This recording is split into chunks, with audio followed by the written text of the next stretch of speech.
আসসালামু আলাইকুম দোস্ত, আসাম সিক্স হ্যাচাৰী এনজিঅ'ত আপোনালোকক স্বাগতম জনাইছোঁ। দোস্ত, এইটো হৈছে হোৱাইট পেকিং হাঁহৰ পোৱালি, অৰ্থাৎ আমি যিটো ব্ৰইলাৰ হাঁহৰ পোৱালি কওঁ, সেই ব্ৰইলাৰ হাঁহৰ পোৱালি হয় এইটো। ব্ৰইলাৰ হাঁহৰ পোৱালি যদি কোনোবাৰ লাগে তেনেহ'লে আমাৰ লগত যোগাযোগ কৰিব। আমি গোটেই অসমত মালবোৰ ডেলিভাৰী দিওঁ, অসমৰ বাহিৰেও যায়, তেনে অৰুণাচল, মেঘালয়, ত্ৰিপুৰা, লাটুমবাই, এই গোটেই জায়গাত আমাৰ মালবোৰ যাই থাকে। যদি কোনোবাৰ লাগে তেনেহ'লে আমাৰ লগত যোগাযোগ কৰিব।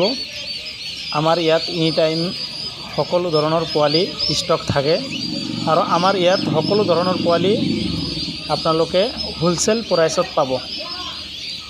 যদি কোনোবাৰ লাগে তেনেহ'লে আমাৰ লগত যোগাযোগ কৰিব।